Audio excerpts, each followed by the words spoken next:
Hello everyone, you are most welcome on my YouTube channel. My name is Lakshmi Shankar. SEO course के series में आज हम लोग discuss करने जा रहे हैं how to create and submit site map practically.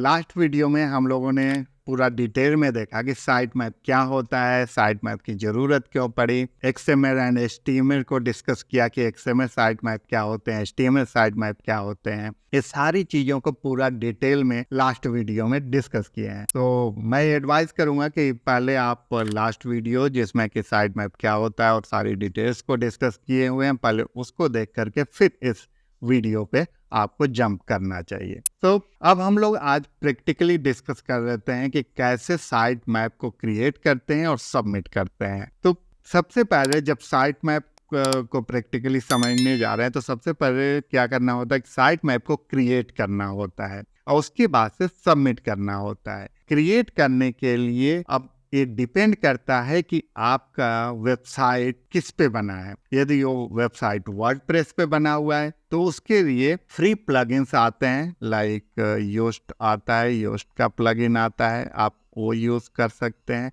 और भी प्लगइन्स आते हैं लेकिन ज़्यादा मतलब फेमस योस्ट है, इसी को लोग यूज़ करते हैं। दूसरा ये हो सकता है कि आपकी वेबसाइट कस्टम वेबसाइट हो, मतलब कस्टम कोडेड वेबसाइट हो। तो इस केस में क्या कर सकते हैं कि इस केस के लिए फ्री टूल्स अवेलेबल हैं, बहुत सारे फ्री टूल्स, तो इनका यूज़ करके आप क्रिएट कर सकते हैं साइट मैप को और अपलोड कर सकते हैं, फिर उसे सबमिट कर सकते हैं गूगल सर्च कंसोल के अंदर। तो ये दो टाइप के मतलब वर्डप्रेस और कस्टम कोडेड वेबसाइट होते हैं। अब इसमें जब आप कस्टम कोडेड में फ्री टूल्स में जाते हैं तो जो फ्री टूल्स होते हैं वो जनरली 500 यूआरएल्स को ही अलाउड करती हैं। इससे ज़्यादा यदि आपके पास सपोज 1000 या 2000 यूआरएल्स हो जाते हैं तो इसके लिए आपको पेड टूल्स लेना होता है। तो मतलब जब कम यूआरएल या छोटे वेबसाइट जिनके पास होते हैं उनके लिए तो फ्री टूल्स काम कर जाती है, लेकिन जब भी आपके पास कोई बड़ी वेबसाइट है उसके लिए डेफिनेटली आपको पेड टूल्स की ज़रूरत होती है। और सपोज दैट आपकी बहुत बड़ी वेबसाइट है, लाइक ई कॉमर्स वेबसाइट है या ऐसी वेबसाइट जहाँ पर कि मोर देन 2000 यूआरएल्स हैं या इससे भी ज़्यादा हैं, तो उसके लिए मैं एक और वीडियो लेकर के आऊँगा जिसमें कि हम लोग ये डिस्कस करें कि यदि आपकी वेबसाइट ई कॉमर्स वेबसाइट है तो उसको कैसे सबमिट करते हैं, उसको भी प्रैक्टिकली देखेंगे और उसमें भी डिटेल में बहुत सारी चीज़ों को डिस्कस करेंगे नेक्स्ट वीडियो में। तो अभी इस वीडियो में हम लोग डिस्कस कर लेते हैं कि आपका कैसे क्रिएट करेंगे साइट मैप और क्रिएट होने के बाद उसको कैसे सबमिट करते हैं। तो इसके लिए हम लोग चलते हैं वेबसाइट पे, देख लेते हैं कि कैसे क्रिएट करना होता है और कैसे सबमिट करते हैं। तो सपोज दैट मैंने एक एग्जांपल के लिए एक वेबसाइट ले लिया है। अब आपको इस पे देखना है कि एक्सएमएल फाइल कैसे दिखती है। तो जैसे मैंने लास्ट वीडियो में बताया था, सिंपल आपको /site-map.xml करना है और ये आपको देखेंगे तो यहाँ पर ये आप देखिए पूरा यहाँ पर दिखा देता है कि ये किस पे बना है। यहाँ क्लियरली लिखा है जनरेटेड बाय योस्ट एसईओ। तो यानी इस वेबसाइट पे योस्ट एसईओ प्लगइन इंस्टॉल्ड है, उसके थ्रू एक साइट मैप क्रिएट हुआ है और अपलोड हुआ है। अब यहाँ पर आप यदि देखोगे तो आपको यहाँ पे डिफरेंट यहाँ पर साइट मैप एक्सएमएल दिखने को मिलेंगे। आप यहाँ पर देखो तो आप डिफरेंट साइट मैप एक्सएमएल दिख रहे हैं। इसका मतलब क्या होता है, क्यों इस टाइप से दिखते हैं? बहुत सारे आप देखो तो कोई एक एक्सएमएल इसमें नहीं क्रिएटेड है, 1 2 3 4 5 6 7 8 एक्सएमएल इसने क्रिएट करके रखा है। और किसने क्रिएट किया है? योस्ट का प्लगइन ने। अभी यदि इसको आपको देखना है कि योस्ट का प्लगइन कैसे मतलब करता है, या योस्ट का प्लगइन यदि सपोज दैट नहीं आप इंस्टॉल करते हो तो क्या दूसरे प्लगइन्स इसको ऑटोमेटिकली क्रिएट करते हैं या नहीं करते हैं। दूसरा एक और भी क्वेश्चन आता है कि सपोज दैट आपने क्या वेबसाइट योस्ट प्लगइन का यूज़ कर करके मतलब वो क्रिएट कर लिया, अपलोड हो गया और सबमिट हो गया हो, तो क्या आप अपने से कोई XML फाइल क्रिएट कर सकते हैं और सबमिट कर सकते हैं कि नहीं। तो डेफिनेटली आप भी, ऐसा नहीं है कि योस्ट ने क्रिएट कर दिया तो केवल उसी को यूज़ करना है। यदि आप चाहें तो आप भी जनरेट कर सकते हैं XML फाइल जो फ्री टूल्स आते हैं उसके थ्रू, और उसको भी सबमिट कर सकते हैं। अब इसको चेक करने के लिए क्या करते हैं, वेबसाइट पे जाते हैं, वेबसाइट के बैकएंड पे वर्डप्रेस के एडमिन पे, और वहाँ जा कर के देखते हैं कि कैसे ये वेबसाइट वहाँ पर योस्ट प्लगइन के थ्रू कैसे इंस्टॉल्ड है और योस्ट प्लगइन के थ्रू ये कैसे कर रहा है। तो इसके लिए आपको सिंपल योस्ट पे आ जाना है। योस्ट प्लगइन जो इंस्टॉल होगी उसके सेटिंग सेक्शन में जाना है। सेटिंग सेक्शन में आप जाएंगे और यहाँ पे स्क्रॉल कर करके नीचे आ जाएंगे। यहाँ पर आपको एक जगह मिलेगा, ये देखो आप, XML साइट मैप आपको यहाँ पर देखने को मिलेगा।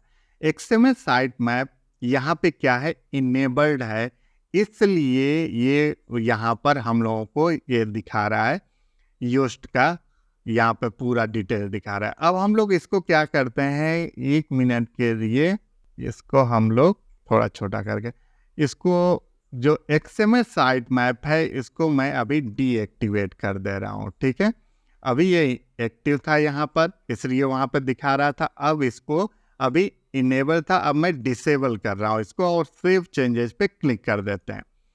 अब जैसे ही ये करेंगे तो यहाँ पर क्या होना चाहिए, यहाँ पर यही होगा कि मतलब यदि कोई दूसरा प्लगइन इंस्टॉल होगा तो उस प्लगइन के थ्रू हमें XML फाइल वहाँ दिखानी चाहिए, और नहीं होगा तब देखते हैं कि क्या वहाँ पर दिखाता है। तो अब हम लोग फिर से जाते हैं, यहाँ पर जो वेबसाइट थी उस वेबसाइट को ओपन कर लेते हैं और सिंपल फिर से यहाँ पे /sitemap.xml टाइप करते हैं और इंटर करते हैं।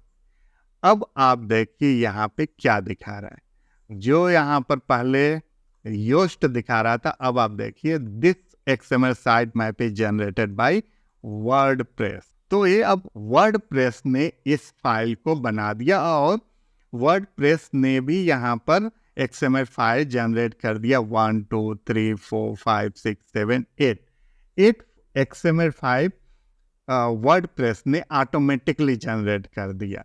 तो ऐसा नहीं है कि केवल योस्ट प्लगइन के ही थ्रू होता है। एक्चुअली में अब जब इतना एडवांस हो चुका है वर्डप्रेस या और प्लगइन, तो ये सारे ऑटोमेटिकली क्रिएट कर देते हैं। तो अब आपको देखने को मिल गया कि ये वर्डप्रेस ने किया है अभी, और पहले जो था ये योस्ट प्लगइन के थ्रू हुआ था। तो ऐसे ही जनरली मतलब योस्ट प्लगइन बहुत फेमस है इसके लिए। अब फिर से हम लोग जाते हैं वहाँ पर योस्ट में सेटिंग्स में, और यहाँ पर आकर करके फिर से उसको ऑन कर देते हैं, इनेबल कर देते हैं, और फिर से सेव चेंजेस पे क्लिक करते हैं। अब जा कर के यदि इसको देखेंगे और पहले वेबसाइट को ओपन कर, अच्छा एक चीज़ आप लोगों ने नोट किया, यहाँ पर आप देखिए यहाँ पर URL चेंज हो गया, यानी जब वर्डप्रेस का URL जो इसने XML बनाया फाइल, उसका URL है wp-sitemap.xml, ये इसका URL है। ये ध्यान रखना है क्योंकि अभी आगे इसके बारे में डिस्कस करेंगे, इसलिए बोल रहे हैं। अब फिर से हम लोग, क्योंकि फिर से योस्ट को इनेबल कर दिए हैं, फिर से चेक करते हैं sitemap.xml को। अब आप फिर से देखिए तो यहाँ पर योस्ट प्लगइन के थ्रू ये जनरेट हो गया। अब यहाँ पे कुछ चीज़ें समझने वाली है, जैसे आप यदि यहाँ पर देखेंगे तो ये जो दिखा रहा है ना कि post-sitemap.xml, page-sitemap.xml, तो ये जितनी भी चीज़ें यहाँ पर दिखा रही हैं, इसका मतलब क्या होता है उसको समझने वाली चीज़ है। यानी ये जो वेबसाइट है, वेबसाइट को एक बार आप यदि देखेंगे तो वेबसाइट में क्या है, ये डिफरेंट यहाँ पर मेन्यू बने हुए हैं। लाइक यहाँ कोर्स लिस्ट है, यहाँ पे ब्लॉग है, यहाँ अबाउट अस है, यहाँ कॉन्टेक्ट अस है। तो इसने क्या किया, category wise different XML file बना दिया, जिससे क्रॉलर को इजी हो जाएगा कि वो कैटेगरी वाइज समझ जाएगा। यहाँ पर देखो आप ब्लॉग यानी पोस्ट इसको वो बोल रहा है, इससे रिलेटेड एक फाइल बना दिए, यानी ब्लॉग भी यहाँ पे कई हैं तो उनसे ब्लॉग के जितने पेजेज हैं उनको एक जगह रख दिया। फिर कोर्स में भी यदि आप जाएंगे तो इसमें बहुत सारे पेजेज बने हुए हैं, तो उनको एक जगह बना करके रख दिए। तो इस तरीके से आप जब यहाँ पर जाएंगे तो देखिए post site map dot page site map dot XML, courses site map. Post को यदि आप ओपन करेंगे तो आप देखेंगे कि पोस्ट के अंदर जितने भी ये ब्लॉग हैं वो सारी फाइल यहाँ पर, उनके सारे यूआरएल यहाँ पे अवेलेबल हैं। ऐसे ही यदि पेजेज पे जाएंगे, पेजेज का मतलब जितने सारे उस वेबसाइट में पेजेज हैं उनको यहाँ पे रख दिया। ऐसे ही यदि यहाँ पर एक कोर्सेज की बात करें तो उसको अलग से यहाँ पर रख दिया, जितने भी 4-5 कोर्सेज हैं। तो ये सारे को बना करके ये साइट मैप डॉट एक्सएमएल बनाता जा रहा है। लेकिन आप यदि यहाँ पर देखें तो कहाँ पे ये डायरेक्ट कर रहा है, site map underscore index dot XML पे कर रहा है। ये क्यों कर रहा है, इसका मीनिंग क्या है, ये यदि आपको समझना है तो थोड़ा सा यहाँ पर आपको समझना पड़ेगा। ये क्या करता है, योस्ट का प्लगइन या कोई भी प्लगइन क्या करता है कि आपकी वेबसाइट जो होती है उसके बहुत सारे पेजेस, बहुत सारी कैटेगरीज होती हैं, राइट। यानी यहाँ पे होम पेज हो गया, यदि ये आपका सपोजेट होम पेज हो गया, होम पेज से आपने यहाँ पे बहुत सारे मेन्यू बनाए होंगे। यहाँ पे सपोज दैट आपने कोर्सेस नाम से बनाया है, यहाँ पे सर्विसेज नाम से बनाया है, ऐसे ही अलग अलग बनाया हुआ है, और ये है आपका होम पेज। तो कोर्सेस में भी बहुत सारे सपोज दैट 10-15 यहाँ कोर्सेज होंगे, तो इनका भी आपने पेज क्रिएट किया होगा। सर्विसेज में सपोज दैट 5-7 सर्विसेज होंगे, आपने इसका भी यहाँ पे पेजेस क्रिएट किया होगा। फिर और भी यहाँ पे भी डिफरेंट पेजेस, यहाँ पे सपोज दैट आपने ब्लॉग का एक बनाया हुआ है। ब्लॉग का मतलब क्या हो गया, ब्लॉग एक हो गया, लेकिन इसके अंदर बहुत सारे ब्लॉग आप राइट करेंगे तो डिफरेंट पेजेज हो गए ना।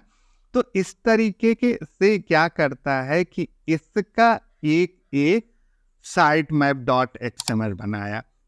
सपोज दैट इसको आप नाम दे दीजिए ए डॉट एक्सएमएल फाइल। इसने सर्विसेज के लिए बी डॉट एक्सएमएल फाइल बना दिया, और इस ब्लॉग वाले के लिए सी डॉट एक्सएमएल फाइल बना दिया। तो इस तरीके से इसने 3 फाइल बना दिया, और इन तीनों एक्सएमएल फाइल को इंक्लूड कर करके और क्या बनाया, एक न्यू फाइल बना दिया, सपोज दैट z.xml, और उसी को वहां पे बोलना है index.xml।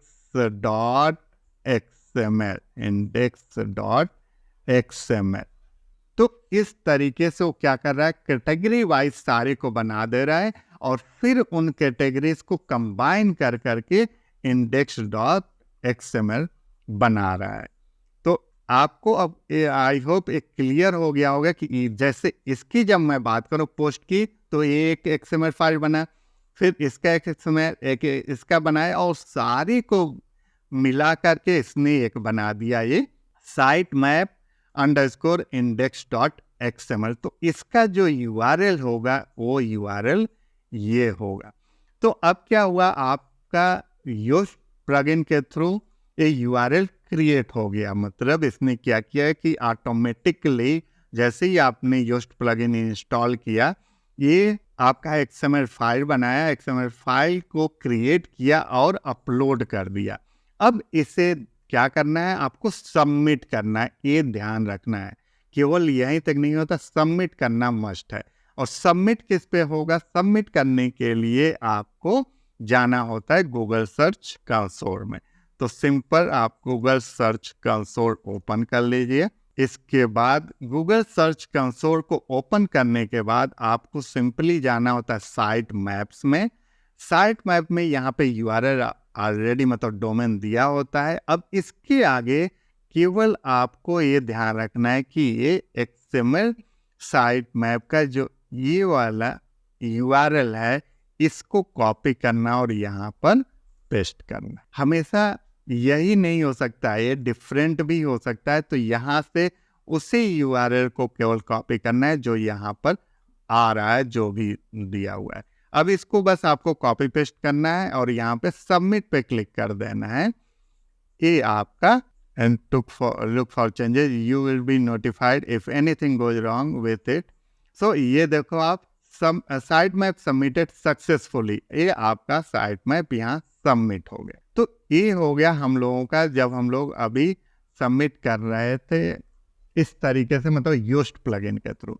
अब हमें देखना है कि यदि सपोज दैट कि आपकी वेबसाइट कस्टम कोडेड वेबसाइट है, तो उसके लिए आपको क्या करना होगा, फ्री टूल देखना पड़ेगा। तो simple site map generator tool आप सर्च कर लीजिए। ये सबसे फेमस जनरेटिंग टूल है साइट मैप के लिए। इसको आपको ओपन कर लेना है। यहाँ पे आकर के सिंपली आपको अपनी वेबसाइट का URL पेस्ट करना है और स्टार्ट पे क्लिक कर देना है। ये कुछ सेकेंड लेता है। ये डिपेंड करता है आपकी वेबसाइट पे कि कितनी बड़ी वेबसाइट है, उसमें कितने सारे URLs हैं। आप देखेंगे तो ये क्लियरली बोल रहा है कि फ्री 500 पेजेज अकाउंट, मतलब 500 URL तक तो फ्री सर्विसेज देते हैं, लेकिन 500 से ज़्यादा होता है तो उसके लिए आपको पेड सर्विस लेने की ज़रूरत पड़ती है। तो ये 500 से नीचे ही है वेबसाइट। अब यहाँ पे आपको करना है click view site map details. जैसे ही आप क्लिक करेंगे, यहाँ पर आप देखेंगे ये आपका पूरा साइट मैप क्रिएट कर दिया है। तो साइट मैप क्रिएट करने के बाद यहाँ पर आप जब क्लिक करेंगे डाउनलोड, तो ये डाउनलोड कर देगा और डाउनलोड करके आप देखेंगे तो आपकी फाइल को डाउनलोड करके इसमें डाउनलोड फाइल में डाल दिया। तो ये देखिए आपको डाउनलोड में sitemap.xml दिखा रहा है। तो ऐसा नहीं है कि ये फाइल यही हो सकती है, इस फाइल का नेम चेंज भी कर सकते हैं। इसको abc.xml भी रख सकते हैं, तब भी कोई दिक्कत नहीं है, लेकिन जनरली sitemap.xml होता है, इसलिए ये भी ऑटोमेटिकली sitemap.xml वहाँ पर लिया है।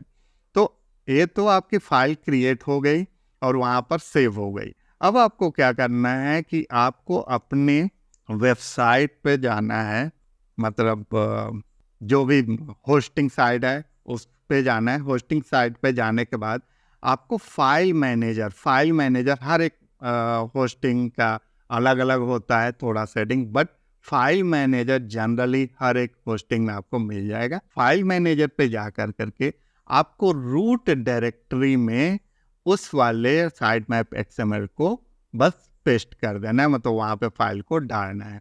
रूट डायरेक्टरी का मतलब क्या होता है? रूट डायरेक्टरी का मतलब ये होता है कि बिल्कुल मतलब फ्रंट में, यानी सबसे पहले रूट डायरेक्टरी होती है, फिर उसके नीचे लेयर्स बनते हैं, लेकिन रूट डायरेक्टरी का मतलब होता है सबसे पहले। यानी क्रॉलर या कोई भी मेन, क्यों हम लोग रूट डायरेक्टरी में डालते हैं, रीजन ये होता है कि जब क्रॉलर आए तो सबसे पहले वो sitemap.xml फाइल पे जाए, वहाँ से सारे URLs को रीड कर ले और फिर आगे जाए। तो इसलिए इसको रूट डायरेक्टरी में डालते हैं। सिंपल आपको फाइल मैनेजर पे क्लिक करना है। फाइल मैनेजर में पब्लिक HTML फाइल होती है, इस पे क्लिक कर लेना है और वहाँ से फाइल को सिंपल ड्रैग एंड ड्रॉप कर देना है। यहाँ से आप उठाइए इस फाइल को और यहाँ पर ला करके सिंपली ड्रॉप कर दीजिए, आप पेस्ट कर दीजिए। ये देखिए यहाँ पर आपकी फाइल sitemap.xml आ चुकी है, देखेंगे तो ये दिखा भी रहा है अ फ्यू सेकेंड एगो।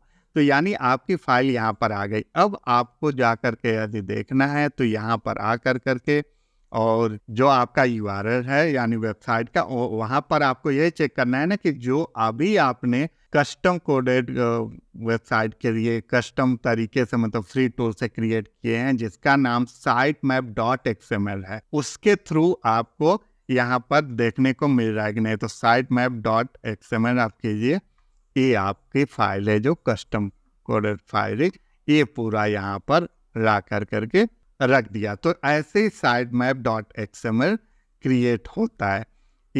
अब जैसे इसमें कुछ चीज़ें मैं बता देता हूँ क्या चीज़ होता है। जैसे यहाँ पर आपकी वेबसाइट का URL होता है, मतलब हर एक URL को यहाँ पर रखना होता है। दूसरा, कब वो मॉडिफाई हुआ वो यहाँ पर आता है। तीसरा, यहाँ पे प्रायोरिटी सेट करनी होती है कि किसको सबसे हाई प्रायोरिटी देना है, यानी किस पेज को सबसे पहले देखना है, फिर किसको। तो इसमें जो प्रायोरिटी सेट होता है वो 0 to 1 होता है, तो 1 इज द हाईएस्ट, उसके नीचे 0.8, 0.8, यानी ये सारे 0.8 वाले एक कैटेगरी में मतलब एक प्रायोरिटी में आ गए, और दूसरे ये 1 वाले एक प्रायोरिटी में। इसको यदि आप समझना चाह रहे हैं तो मैं यहाँ पर बता देता हूँ कि इसका मतलब क्या होता है। इसका मतलब ये होता है कि जो भी आपकी वेबसाइट है तो उसमें आप चाहेंगे कि सबसे पहले, अब जैसे कि यहाँ पर होम पेज था, होम पेज से यहाँ पर जाना था, फिर यहाँ पर, तो आप चाहेंगे कि सबसे पहले इस पे जाए, फिर इस वेबसाइट पे जाए, तो उस तरीके से आपको 0 to 1 आपको डिसाइड करना होता है। तो 1 मीन्स हाई प्रायोरिटी होता है और 0 मीन्स उससे लो प्रायोरिटी। तो जिसको सबसे हाई रखना होता है उसको 1 रखते हैं, फिर लाइक 0.8, 0.7, 0.6 ऐसे। यानी आपका जो वेबसाइट है a.com/ यहाँ पे कोई ए पेज है, ठीक है, फिर a.com/a/b है, तो इसकी प्रायोरिटी हाई होनी चाहिए कंपैरेटिवली इसकी, क्योंकि ये आप यदि देख रहे हैं तो लेयर्स में चलते जा रहे हैं। यहाँ पर a.com/a/b/c, तो इसकी प्रायोरिटी इससे भी लो होनी चाहिए, यानी इसकी यदि 1 है, इसका आपने 0.8 सेट किया तो इसका 0.7 या 0.6 रख सकते हैं। तो इस तरीके से प्रायोरिटी सेट करनी होती है। तो वही चीज वहां पर मैं दिखा रहा था कि आप प्रायोरिटी देखना है तो इस तरीके से आप वेबसाइट की प्रायोरिटी सेट होती है, और इस तरीके से आप यहाँ पर हर एक यूआरएल को रख सकते हैं। तो आपने देखा कि यहाँ पर कैसे यूआरएल को क्रिएट किए और यहाँ पर ला कर करके इस टूल के थ्रू हम लोगों ने क्रिएट किया, फिर उसके बाद से आकर के साइट मैप में उसको सबमिट करना होता है। तो अब इसके लिए एक चीज बस मैं बताना चाह रहा था यहाँ पर, क्योंकि आप सोच रहे हो कि यहाँ पर अभी क्या है, sitemap.xml आपको देखने को मिल रहा है। अब जो फाइल थी उसका फाइल का हम लोग नेम चेंज कर देते हैं, बस आपको आप लोगों को बताने के लिए समझे। इस फाइल का नेम हम लोग रख देते हैं abc.xml, ठीक है।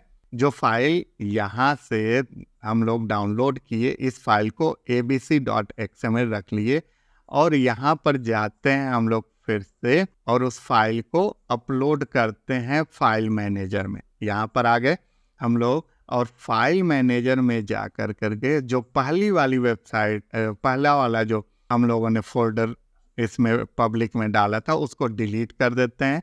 ये था sitemap.xml, इसको यहाँ से डिलीट कर दिया मैंने, और अभी मैंने नेम चेंज किया है सो दैट कि आपको एक बार देखने को मिल जाए, और इसको अब आ करके यहाँ पे डालते हैं। देखो आप abc.xml इसका नाम अब हो गया। अब हम लोगों को फिर उस वेबसाइट पे जाना है, ये हमारी वेबसाइट है, और इसको चेक करना है कि देखें हम लोगों का जो XML फाइल अब बन गया abc.xml है।